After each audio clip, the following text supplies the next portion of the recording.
Que a paz do Senhor esteja com todos. Eu quero aproveitar que você encontra-se de pé, convidá-los a pegar a sua Bíblia, abri-la comigo no livro de Apocalipse, capítulo de número 3, ler dois versículos, 19 e o versículo 20. Livro de Apocalipse, capítulo 3, versículos 19 e 20.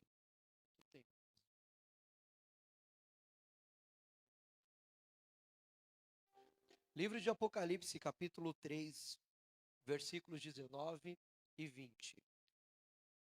Livro difícil de achar, né? Uma dica, vá lá para o final da sua Bíblia e volta algumas páginas que você encontra. Enquanto você procura aí, eu quero glorificar a Deus, agradecer a Ele pela oportunidade de pregar a sua palavra mais uma vez nessa casa. Meu Deus do céu, faz tanto tempo que perdi até a conta aqui. Quanto tempo atrás, a primeira vez que eu preguei aqui, eu eu me preparava com a oração e a meditação da palavra e eu caçava a oportunidade. Lembro-me muito bem que tinha círculo de oração aqui à tarde durante a semana. Era uma quarta-feira, uma sexta-feira, e eu vinha visitar como quem não quer nada, só preparado. E hoje, tendo a oportunidade de pregar aqui e ser convidado para voltar aqui várias vezes, é um motivo de bastante alegria e privilégio para mim. Sinto-me muito feliz e honrado pelo convite, externado pela confiança do nosso pastor, pela liderança dessa igreja local, que foi me formulado o convite pela pessoa do Everton Borges. Ele é meu amigo de infância, não parece, mas a gente se conhece desde os 12 anos de idade. Ele não tinha nem barba quando a gente era amigo, muito menos eu. Que Jesus continue abençoando você e toda a sua casa. Que, que culto, né? Não sei se vocês perceberam, mas é um pré-congresso que vocês estão lindos, porque na verdade a juventude, nós jovens, nós igreja, nós somos belos, nós somos formosos porque nós somos a noiva do Cordeiro, mas é um culto que está sendo regado pela presença do Espírito Santo. E esse culto continuará com a presença ativa do Espírito Santo sobre nossas vidas. Alguém acredita nisso? Que coisa linda, né? Ver os jovens da Bethesda, uma DEC, União, se você não sabe, é a União das Mocidades das Assembleias de Deus, Campo Carapicuíba. É isso, meu líder? Meu Deus. Então foi aprovado. Então, uma bênção aos nossos amigos, nossos irmãos ali do Belém. Deus abençoe a todos. Apocalipse capítulo 3, versículos 19 e 20. Quem encontrou, diga eu. Está escrito assim: a todos que eu amo, eu repreendo e castigo. Sê zeloso, portanto, arrepende-te. Eis que eu estou à porta e bato. Eis que eu estou à porta e bato. Se alguém ouvir a minha voz e abrir a porta, eu virei a ele, ou eu entrarei em sua casa, e cearei com ele, e ele comigo. Fala glória a Deus por essa palavra que é digna de toda a aceitação. Pode se assentar.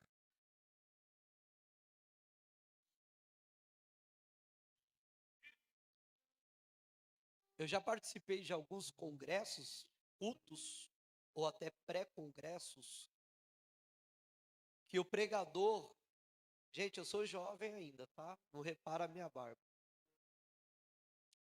Mas eu já participei de vários cultos, congressos e pré-congressos, que se puder baixar um pouquinho o fundo, é que a gente, senão eu paro de pregar e começo a cantar, que eu gosto muito de louvor.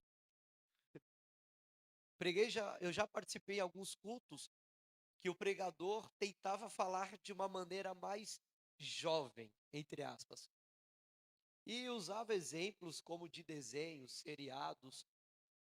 E eu, meus amigos, Everton é um deles, que a gente estava nesses cultos, nós sentíamos um pouco menosprezados e saíamos algumas vezes insatisfeitos do culto. Por quê? Porque o pastor ou o pregador ia falar de desenho, ia falar de série, e a gente não queria ouvir nenhum exemplo. Nós queríamos ouvir a palavra como ela realmente é. E hoje eu não posso baixar o nível ou não deixar de falar a palavra. Porque se tem um idioma, se tem uma linguagem que todos nós, jovens, conseguimos entender, é a linguagem bíblica e é o idioma da palavra.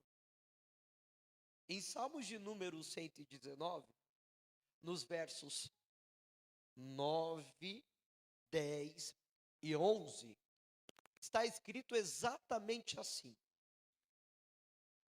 Senhor, como purificará o jovem o seu caminho, observando conforme a sua palavra. Palavra para o jovem. De todo o meu coração eu te busquei. Não me deixes se afastar dos seus mandamentos. O salmista jovem falando: eu escondi a sua palavra no meu coração, para eu não pecar contra ti. Então a palavra é a certeza plena que eu tenho e nós temos essa noite, de que sairemos aqui cheios da presença de Deus e do teu Espírito, porque a palavra ela é viva. A palavra ela é viva. Essa palavra viva que eu li e que eu ministrarei nesta noite, que o Espírito Santo de Deus, eu busquei a orientação dele, não por falta de esboço, mensagem ou palavra, mas por ter uma direção do Espírito Santo e não só da minha mente.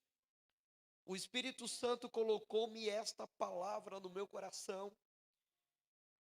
E esta palavra vai falar no contexto acerca de 7 igrejas. Quantas igrejas?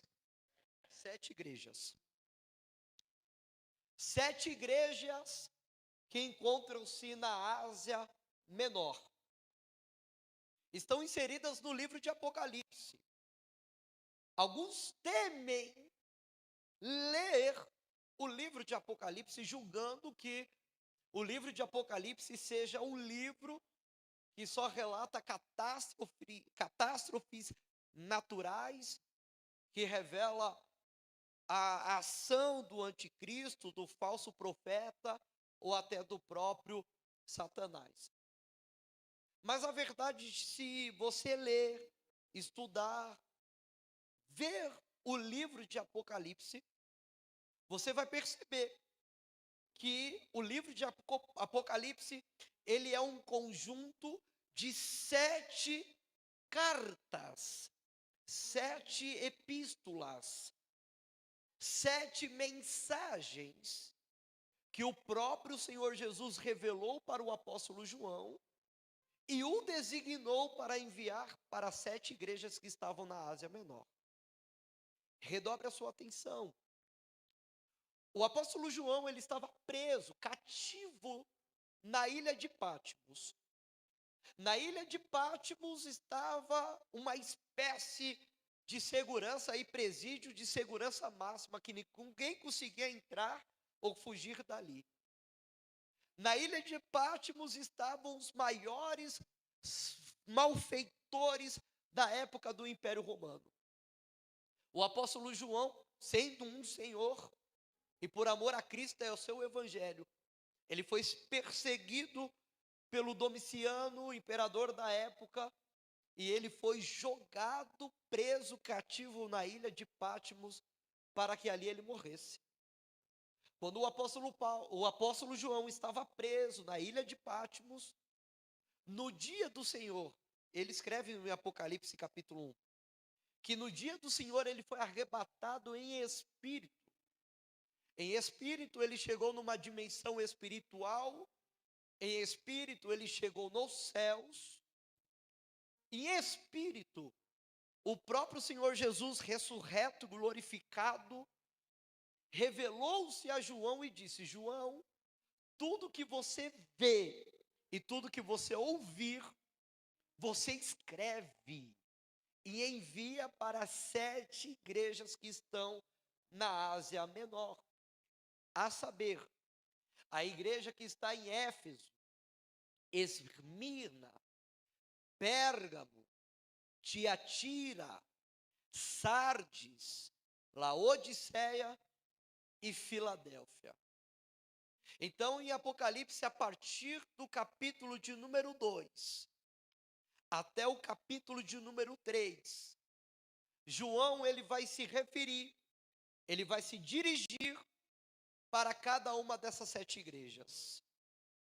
Para a igreja que estava em Éfeso, ela recebe o convite para voltar ao primeiro amor. A igreja que estava em Esmirna é uma igreja que estava sendo perseguida, porém uma igreja que seria guardada.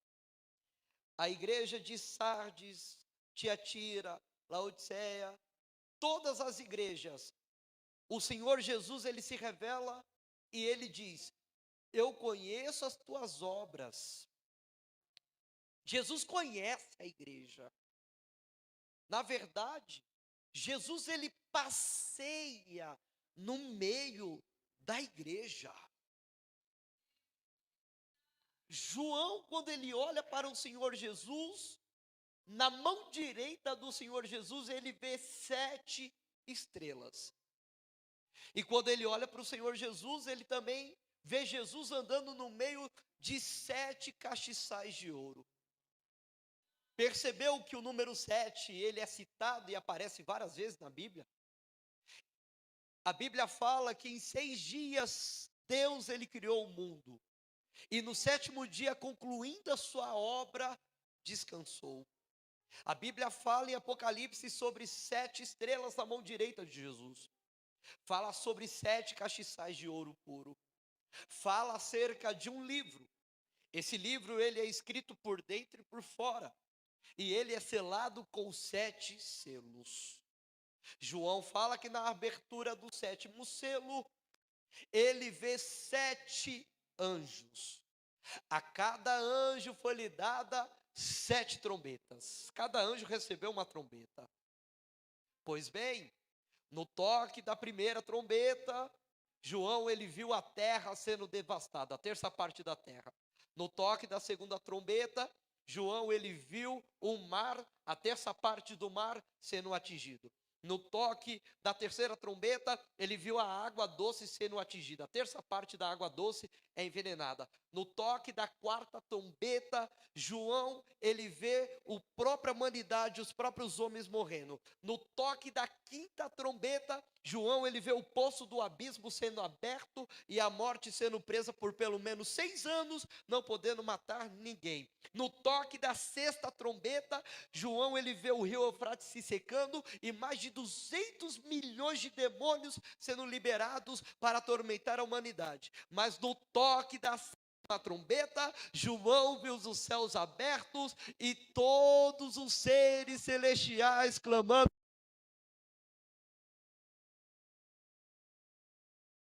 Salvador Jesus Cristo. 7 trombetas, 7 selos, 7 taças. Porque depois dos 7 selos, 7 trombetas, vem as 7 taças. As 7 taças representam juízos que serão executados contra a humanidade, que é o derramamento da ira de Deus. Só que a Bíblia também fala,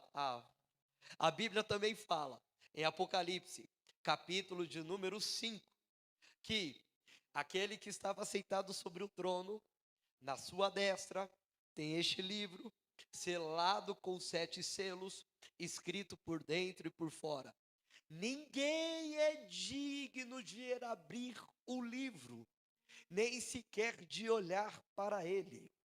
Então um anjo grande e forte começou a voar e a clamar, dizendo: ninguém é digno de abrir o livro. Esse livro não é só um livro, um pergaminho. Esse pergaminho é um documento de herança na terra. E quem abre o livro é o dono da terra. Manda no céu, manda na terra, manda debaixo da terra. Só que o anjo está clamando que ninguém pode abrir o livro. Quem é o dono da terra? Ninguém pode abrir o livro. Logo, ninguém pode ser o herdeiro da terra. João começa a chorar, dizendo: ninguém pode abrir o livro. Quem estava no trono segura o livro. O anjo grande e forte clama: ninguém pode abrir o livro, nem no céu, ninguém na terra, ninguém debaixo da terra. Os 24 anciãos estão ao redor do trono. Eles lançam coroa, eles lançam salvas, eles se prostram, mas não pode abrir o livro.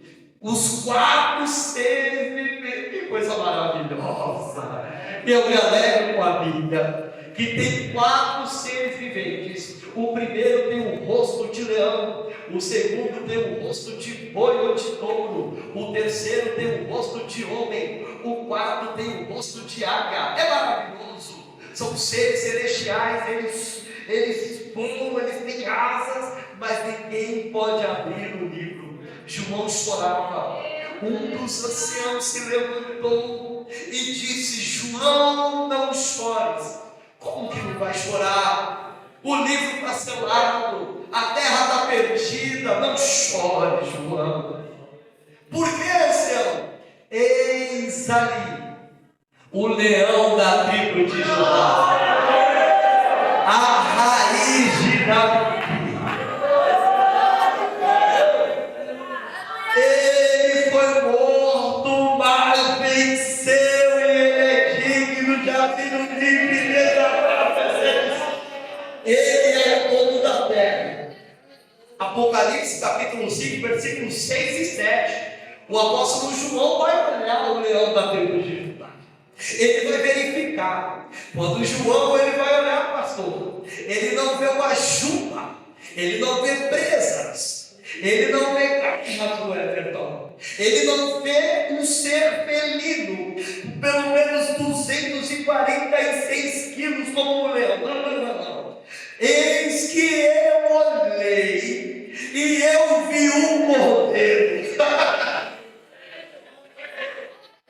Esse cordeiro tem 7 chifres, que são os 7 Espíritos de Deus enviados sobre toda a terra. O Espírito do Senhor, o Espírito de sabedoria, o Espírito de conhecimento, o Espírito de inteligência, o Espírito de fortaleza, o Espírito de temor está sobre Jesus. Jesus é o cordeiro de Deus que tira o pecado do mundo.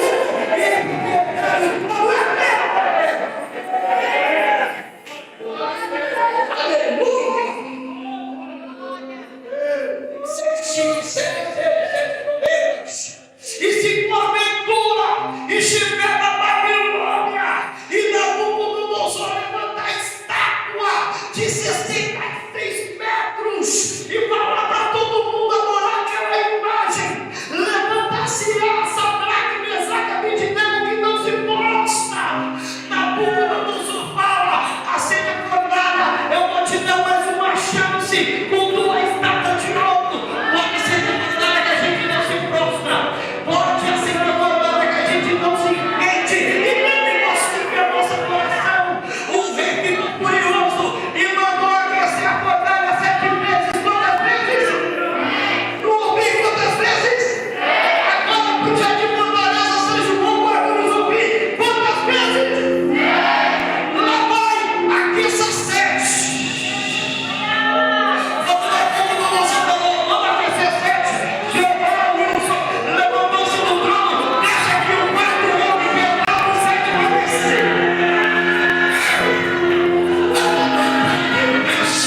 lá, mas escolheu estar aqui, porque entendeu que digno é o Cordeiro de Deus que foi morto, mas reviveu.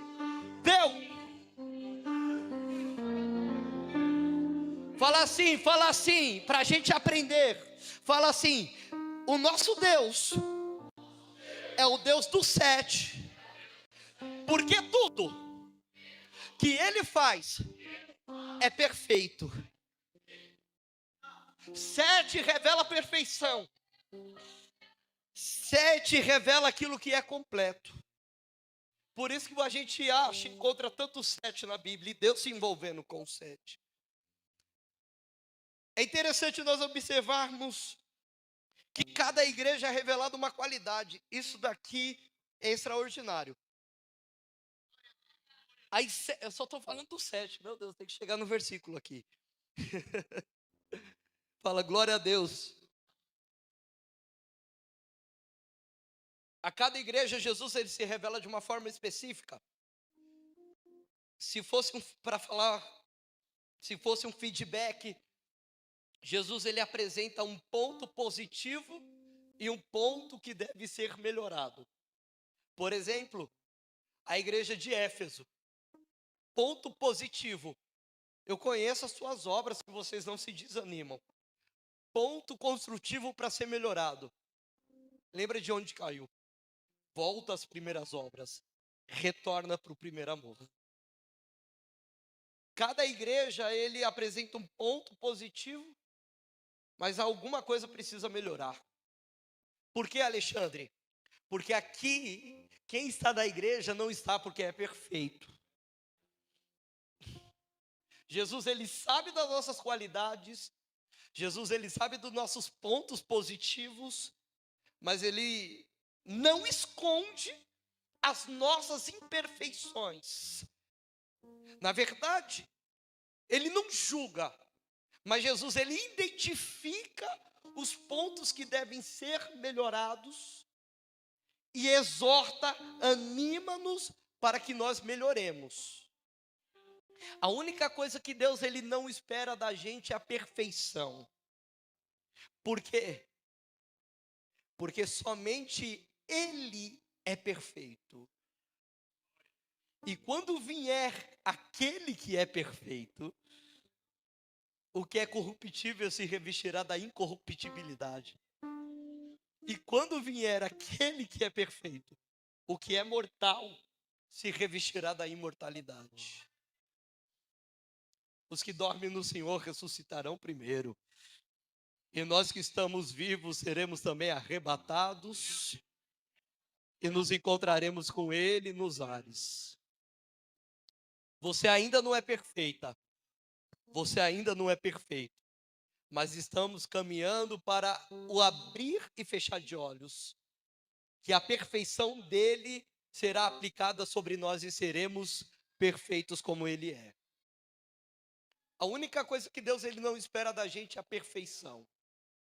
Mas precisamos diariamente sermos tratados e aperfeiçoados. No capítulo de número 3, o Senhor Jesus ele vai se dirigir à igreja de Sardes, mas também à igreja de Laodiceia. A igreja de Laodiceia era uma igreja rica, era uma igreja que exportava colírio, era uma igreja que fabricava as melhores grifes de roupa da época, as melhores túnicas. A igreja de Laodiceia era uma igreja, uma cidade que recebia muitas pessoas que visitavam Laodiceia para comprar os seus produtos, colírios, ouro e roupas. Por consequência da cidade de Laodiceia ser rica, logo os membros daquela igreja são enriquecidos. Tem poder aquisitivo. Andam com as melhores roupas. Não tem dinheiro, é ouro, eles andam com ouro.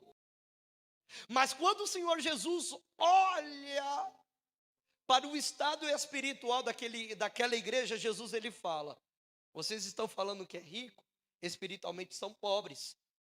Vocês estão dizendo que estão importando colírio? Aconselho-te que tome de mim azeite para ungir os olhos, porque vocês estão com a deficiência visual aí, espiritual. Tem muita coisa acontecendo, vocês estão vendo. Estão dizendo que estão andando com grife, espiritualmente estão apresentando as vossas vergonhas. Vocês não são quentes e nem tão frio. Quem dera fosse quente ou frio, mas estão mornos. Olha o que Jesus vai falar para essa igreja. E por estarem mornos, vomitar-te-ei da minha boca. Estão me causando ânsia. Eu vomitar-te-ei da minha boca. Jesus está falando que vai vomitar a igreja. Não é o Alexandre, não é o líder. É Jesus que está falando que vai rejeitar a igreja. É uma advertência pesada. É uma correção violenta que está acontecendo aqui. Hoje existem diversas igrejas. E o que mais tem nos nossos dias é pessoas dizendo: pastor, não gostei daqui, eu estou procurando outro lugar e está tudo bem. Cada um sabe onde pisa, entra e sai. Hoje tem igreja para procurar, pesquisar. Igreja que só tem um louvor, igreja que esqueceu de palavra, tem igreja à vontade para escolher. Mas as 7 igrejas que tem aqui, eu e você, com certeza, não iríamos congregar em Laodiceia. Eu não, e nem você. Porque a igreja de Laodiceia é uma igreja que aí a gente iria atravessar a rua para não passar nem na porta. A igreja de Laodiceia é uma igreja que, se enviasse convite para aparecer no culto, a gente ia ver convite para, convidamos o líder tal, pastor local tal, para que compareça. Igreja Laodiceia. O pastor iria falar: não vai para essa igreja, que ela tem muito problema. E eu estou falando que a Bíblia está nos apresentando. É uma igreja que é morna, uma igreja que Jesus está falando que vai vomitar, mas a gente está falando de Jesus. Mesmo Jesus falando que vai vomitar, que vai excluir, que vai rejeitar. Jesus falando que está difícil. É uma igreja que eu e você não iríamos congregar. Jesus revela a sua graça. E ele fala: eu estou repreendendo, mas é porque eu amo. E o meu amor, ele é incondicional. Jesus está falando, quando no versículo 19, ele diz: eu corrijo, eu repreendo, mas é porque eu corrijo, repreendo quem eu amo. Vocês são pobres, mas eu amo. Vocês estão cegos, mas eu amo. Tem vergonhas espirituais expostas, escândalo, mas eu amo.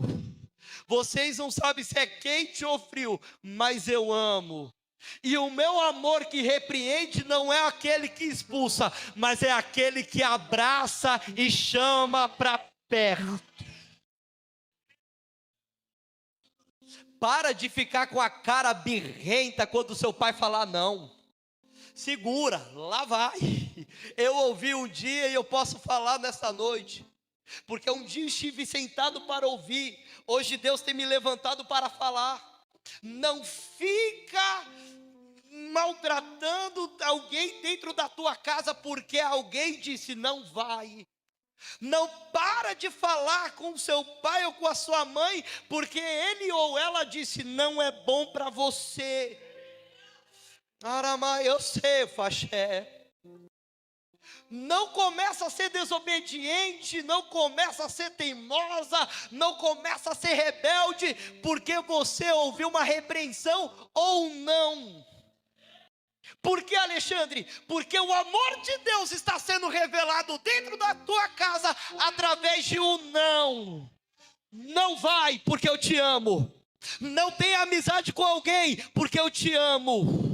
Não namora com alguém porque não é o melhor para você, porque eu te amo. Não sai da igreja porque eu te amo. Não para de buscar porque eu te amo. Não para de adorar porque eu te amo.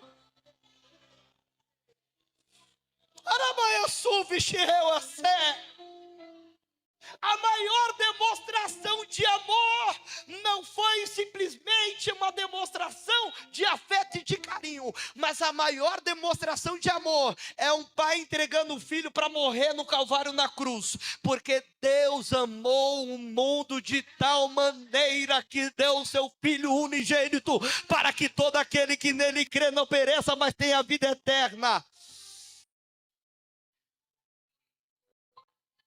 Estamos vivendo numa época, e eu vou falar, é necessário eu falar. Estamos vivendo numa época que é sim para tudo, pode tudo. Se te faz feliz e bem, fica à vontade para fazer. O mundo que prega, o mundo que fala, se te faz feliz, faça. Você pode tudo, você consegue tudo. Você é você, é você. Aqui dentro do evangelho e no reino é não para o mundo, é não para o pecado, é não para a minha vontade, porque aquele que quiser vir após mim, negue-se a si mesmo, tome a minha cruz e siga-me. Hoje quem recebe não, quem dá não para o mundo, não para o pecado, não para o prazer, não para o convite, não para a proposta, ouvirá naquele dia: vem, amado do meu Pai, eu tenho coroa para você, eu tenho trono para você, eu tenho maná escondido para te dar, eu tenho um novo nome numa pedrinha branca.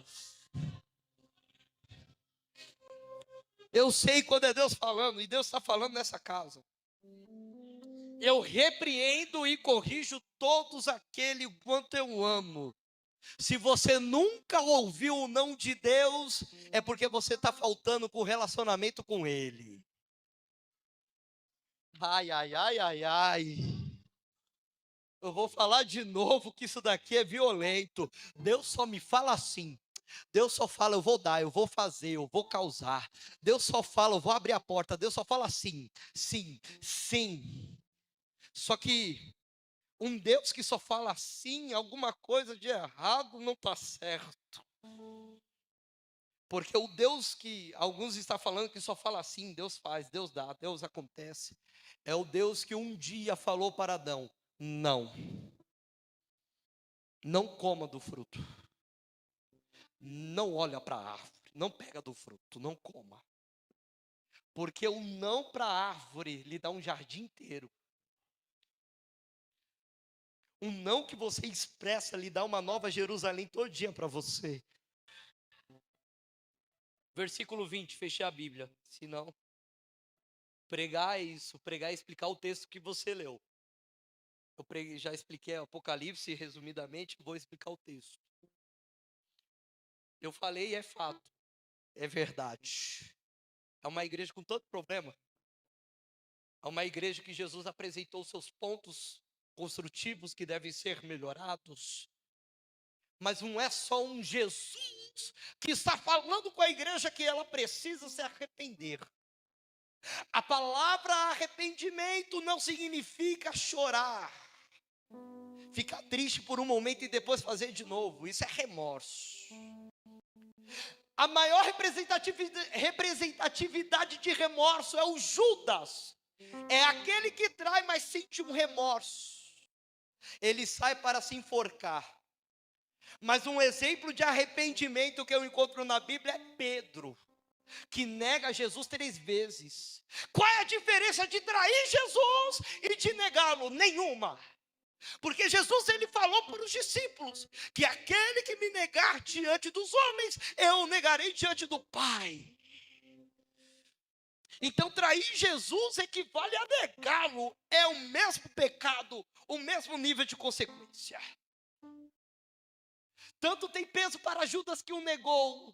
A gente malha o Judas, mas se esquece do Pedro que o negou 3 vezes.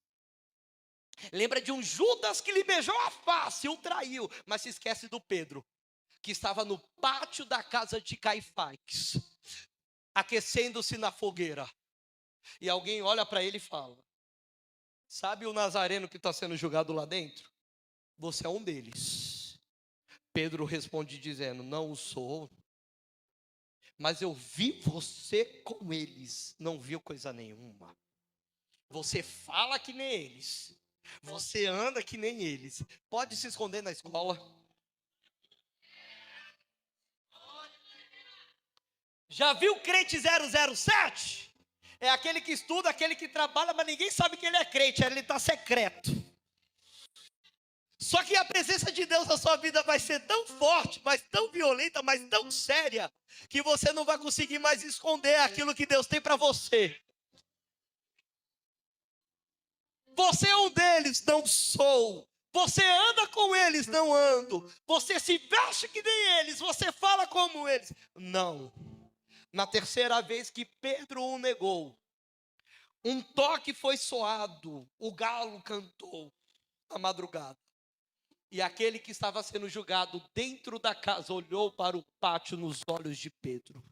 E Pedro lembrou-se que Jesus havia lhe revelado que antes que o galo cantasse, ele o negaria 3 vezes. Qual a diferença de Judas para Pedro? Nenhuma. Porque a Bíblia fala que em Judas o diabo entrou nele e Judas saiu e vendeu Jesus por 30 moedas.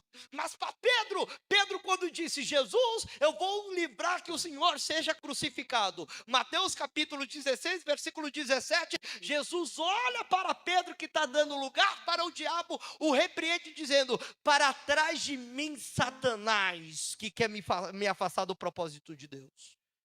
Qual a diferença de Judas para Pedro? Nenhuma. E qual é a diferença?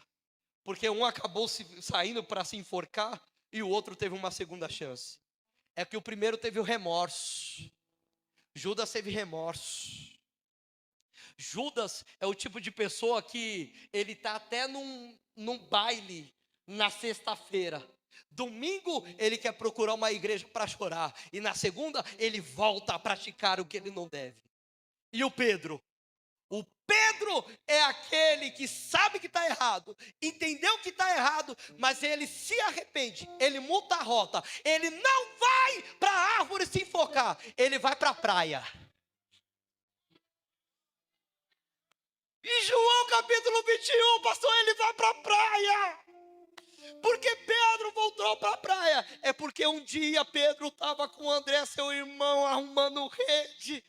E um dia alguém da Galileia olhou para ele com um olhar de amor e disse: Pedro, filho de Jonas, segue-me. O que é arrependimento, Alexandre? Arrependimento é saber que errou, saber que tropeçou, saber que falhou, mas não é sumir da igreja, é voltar para o lugar aonde você começou. A Bíblia fala que quando ele volta para o começo, alguém se apresentou na areia da praia. Eles pescaram a noite toda e não conseguiram nada, até que aquele homem gritou dizendo: joga a rede do lado direito do barco, igualzinho na primeira vez. Como na primeira vez? A Bíblia fala que quando eles lançaram a rede, pescaram 153 grandes peixes. Pedro não queria saber de barco, de rede, de peixe. Pedro falou: é ele, eu vou ao encontro dele. Deus está convidando alguém para voltar ao começo, voltar ao primeiro amor. Volte a chorar, volte a entrar no seu quarto, fechar a porta. Volta a colocar o louvor, ensaiar, mesmo não sabendo quando vai ter oportunidade. Volta. Arrependimento é voltar. Volta. Se ele está pedindo para a igreja voltar, não é porque ele saiu, é porque a igreja se distanciou. Ele está no mesmo lugar. O filho pródigo que saiu da casa, foi ele que dá as voltas. O pai está no mesmo lugar. O pai está na mesma casa. O pai está com o mesmo amor. O filho conhece o lugar de volta. Quando ele volta para a casa do pai, o pai está no mesmo lugar. E vendo-o de longe, correu ao seu encontro. O pai está falando: volta. Mas não é voltar a ser crente, não é aceitar Jesus de novo. O pai está falando: volta a se alegrar.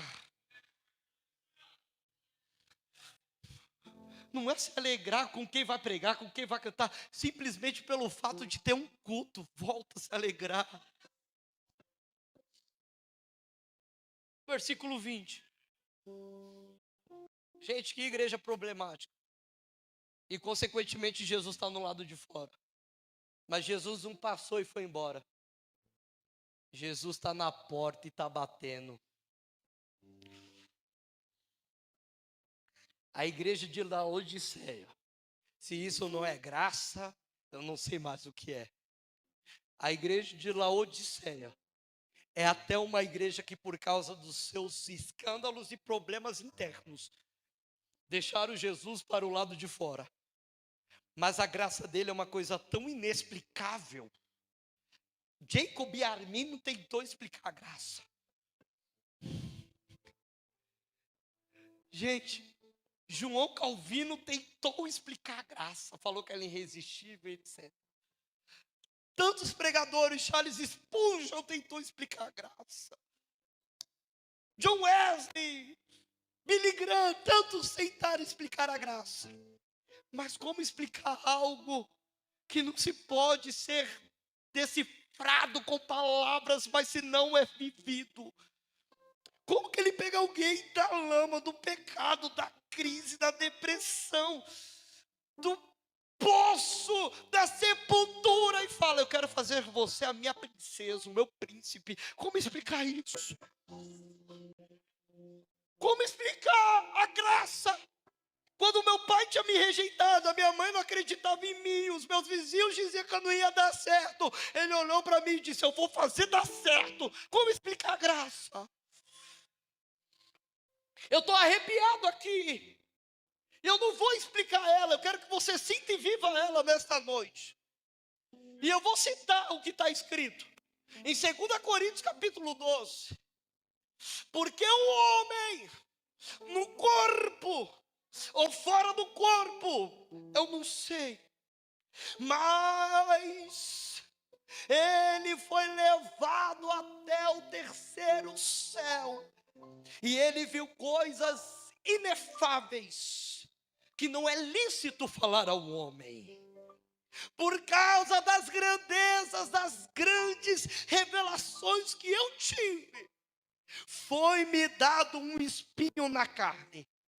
E era algo tão terrível, que era como um mensageiro de Satanás que diariamente vinha me esbofetear a face.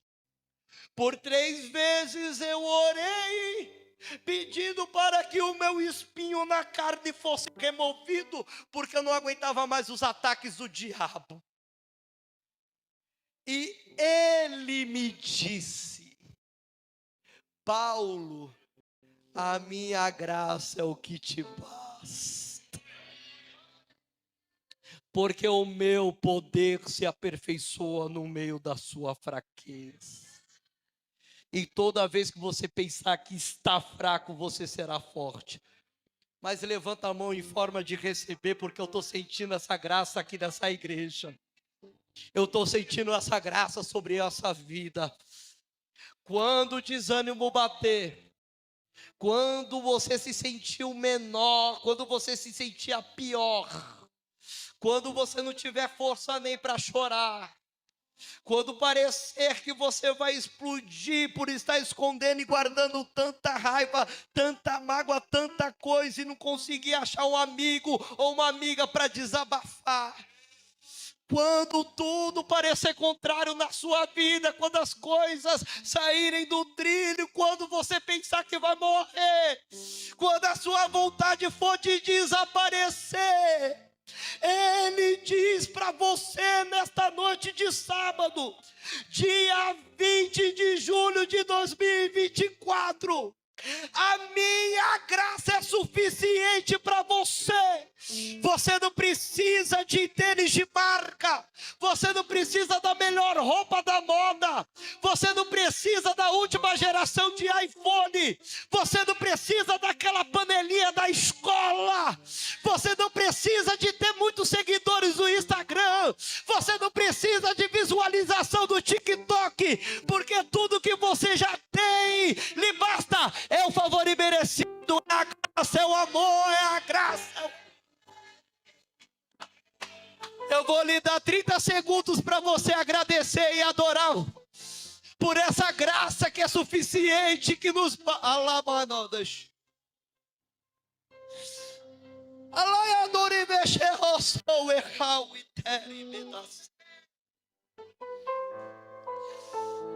Oh, Espírito Santo de Deus.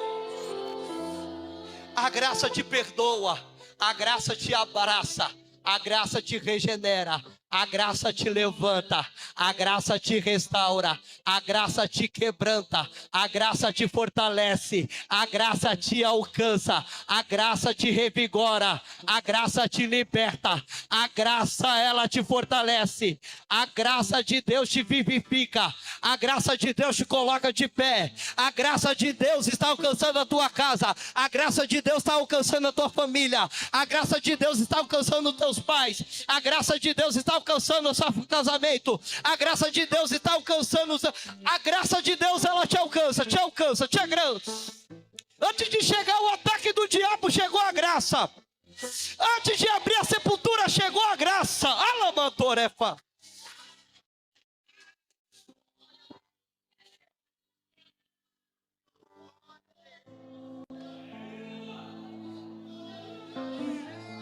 O que é a graça? A graça é a gente receber o que não merece.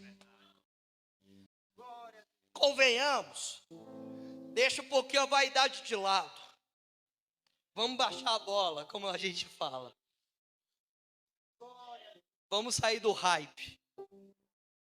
Você acha mesmo que era para a gente estar aqui? Você acha mesmo que era para você estar aí, linda, bem vestida, com seu salto? Meu lindão, você acha mesmo que era para você estar aí, com degradê em dia, bem arrumado? Não, não era. Isso daí a gente não merecia. Não, ninguém aqui.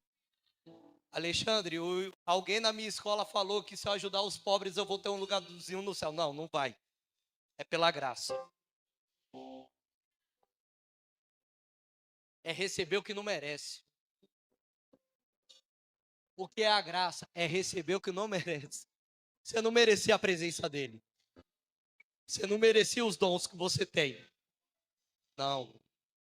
Você não merecia essa alegria que está aí transbordando em você. Não, não merecia.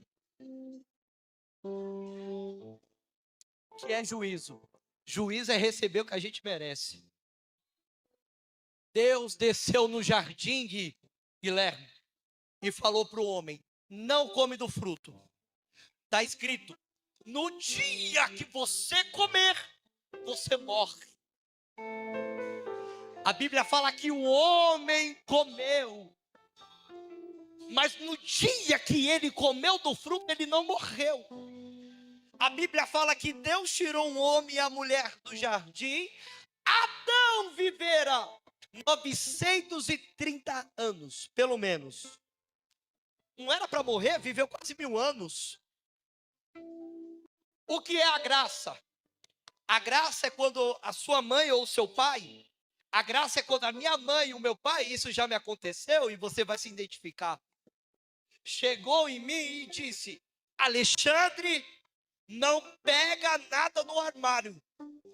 Eu vou sair. No dia que você pegar alguma coisa no armário, baixinho, baixinho, baixinho, baixo, baixo. No dia que você pegar alguma coisa no armário e você quebrar, eu vou chegar em casa, ver a bagunça e eu vou te colocar de castigo. O que é a graça?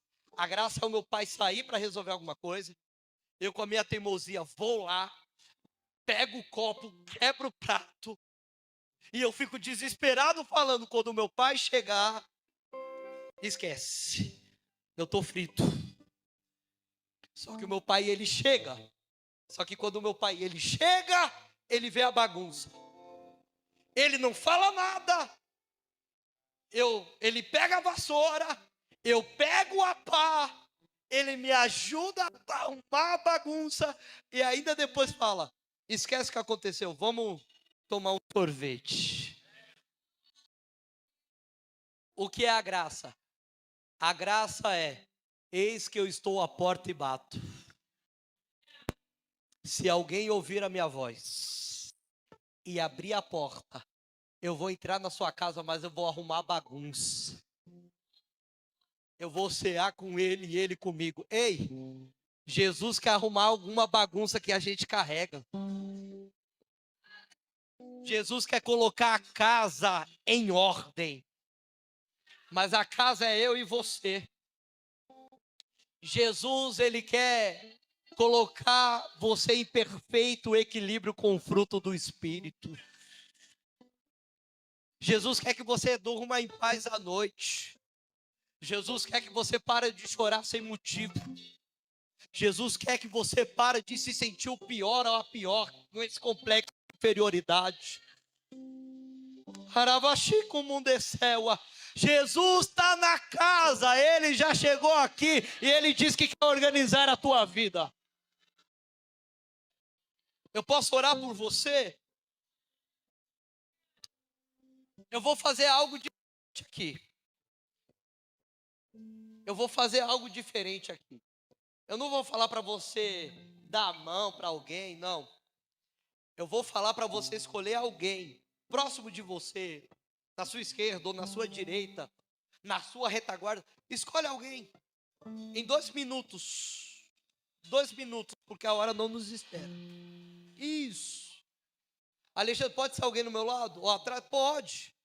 Porque até a pessoa que está no nosso lado não é por acaso. Eu não acredito em coincidência. Eu não acredito, pastor. Até a pessoa que está próxima de mim foi Jesus que parou para estar. E o que eu vou fazer? Eu vou orar pela vida dele ou pela vida dela. Pedir para Deus abençoar ele. Pedir para o Espírito Santo derramar da graça dele, da unção dele. É isso que eu vou orar. Pregador não faz avivamento.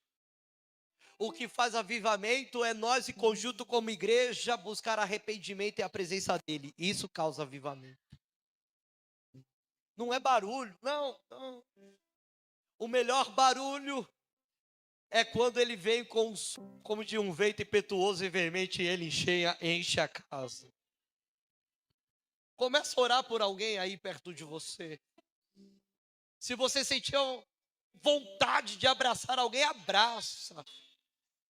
Se você vê alguém que está chorando, abraça essa pessoa, fala que vai ficar tudo bem, que Jesus está no barco, que ele ainda acalma o mar, que ele repreende o vento.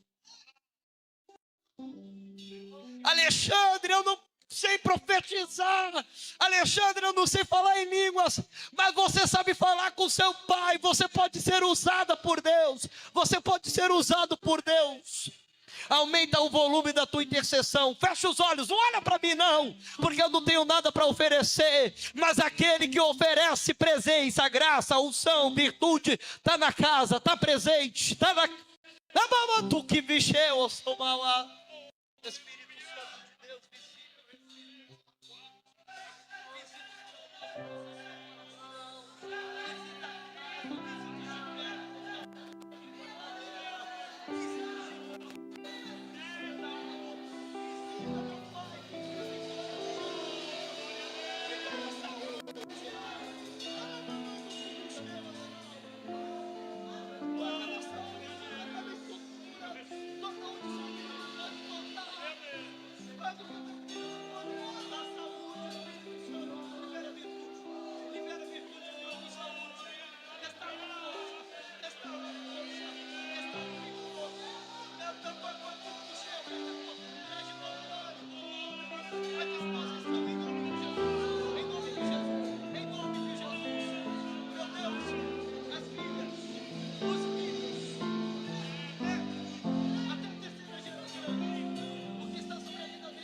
de Deus, enquanto você ora, Jesus te toca.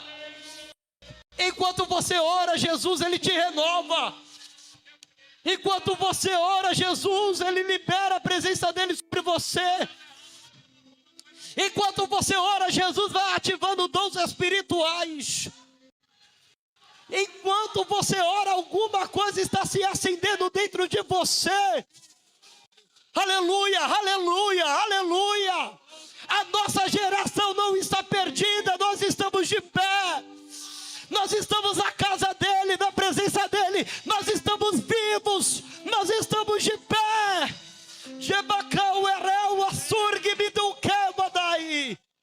Isso, Espírito Santo, vai enchendo, vai enchendo, vai enchendo, até transbordar, até transbordar, até transbordar, até transbordar. Isso, isso, isso, isso, isso. Oh, aleluia, oh, aleluia. Jesus está quebrando o laço. Jesus está desfazendo obra do maligno. Arabaia chore bacandurieba saui. Arabacando que